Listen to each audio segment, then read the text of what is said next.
সারিকা প্রথম কোনো দাওয়াতে এসেছে। তার অসাধারণ সৌন্দর্য সব অতিথির দৃষ্টি কেড়ে নেয়। এমনকি তার ছোট বোনের বাগদত্তাও এগিয়ে এসে তার সঙ্গে ফ্লার্ট করে বসে। এতে ছোট বোন তো হিংসায় জ্বলে যায়। ছোট বোনের পক্ষ নিতে সারিকার মা এগিয়ে এসে অভিযোগ করে সারিকা নাকি অতিরিক্ত খোলামেলা পোশাক পরেছে, অথচ ছোট বোনও ছিল একই ধরনের স্ট্র্যাপলেস পোশাকে। তখনই সারিকা বুঝে যায় মা ইচ্ছা করেই তাকে অপমান করছে, আর সে সঙ্গে সঙ্গে প্রতিবাদ করে। কিন্তু মা তখন সারিকার আনা উপহারটা তুলে ধরে বলে এটা ভীষণ সস্তা। পরের মুহূর্তেই সে সবার সামনে সারিকাকে চড় মারে এবং ঘরে চলে যেতে বলে, যেন পরিবারের মান সম্মান নষ্ট না হয়। আর পরিস্থিতি বেগতিক দেখে একজন লোক গোপনে সেই দৃশ্যের ভিডিও সারিকার স্বামী হাসানকে পাঠিয়ে দেয়। ভিডিও দেখে হাসান সঙ্গে সঙ্গে বহু কোটি টাকার বৈঠক স্থগিত করে। সে সেক্রেটারিকে নির্দেশ দেয় যত দ্রুত সম্ভব দেশে ফেরার টিকিট কাটতে। এদিকে মায়ের চড়ে সারিকা পুরোপুরি ভেঙে পড়ে। ছোটবেলায় সে পরিবারের কাছ থেকে বিচ্ছিন্ন হয়ে পড়েছিল। বড় হওয়ার পর বাবা মা তাকে খুঁজে এনে বাড়ি ফেরায়, কিন্তু ফিরেই তারা তাকে ছোট বোনের জায়গায় বিয়ে করতে বাধ্য করে। দত্তক মায়ের চিকিৎসার খরচ মেটানোর জন্যই এই কাজ করা হয়। বাবা মা আর ছোট বোনকে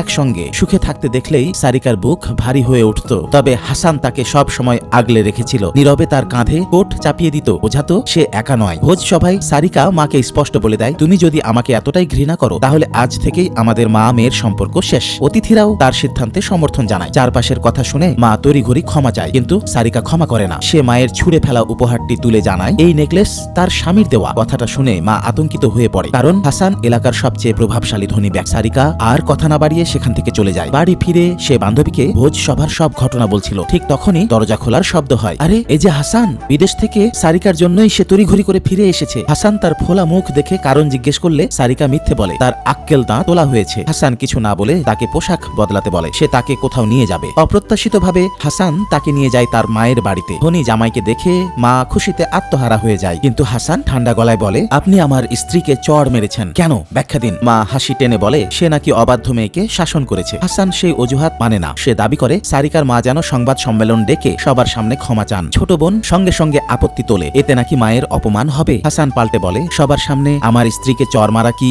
অপমান ছিল না? হাসানের দৃঢ়তা দেখে ছোট বোন সারিকার কাছে ক্ষমা ভিক্ষা করে। সারিকা এক মুহূর্তও দ্বিধা না করে তাকে প্রত্যাখ্যান করে। দর্শক বন্ধুরা, আপনাদের নাম আমার গল্পের নায়ক নায়িকার নামের জায়গায় শুনতে চাইলে কমেন্টে নাম জানান। এভাবেই আসবে সেই নাম কোনো ভিডিও।